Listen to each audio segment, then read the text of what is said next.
Hello everyone, in this video I will show you how to cancel Monkey app subscription. So if you want to do this, you have to go to your profile icon and Monkey Plus is a subscription here. So if I just go and click on join, right, and I will get some kind of discount here, so I can just buy this up.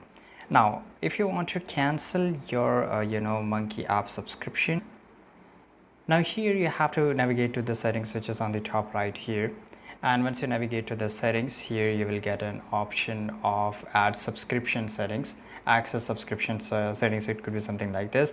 By the way, I don't have any subscription, that's why I don't have here, but you will get an option here once you buy a subscription. Now you can just go and click on manage subscription and you will get this option of cancel subscription button next to your Monkey subscription. Follow any additional prompts to confirm the cancellation. So it will ask you to confirm, are you sure that you want to cancel the subscription. Then you have to just click on verify it, and that's it. So this is how you can do it. I hope you found this video very useful. Subscribe.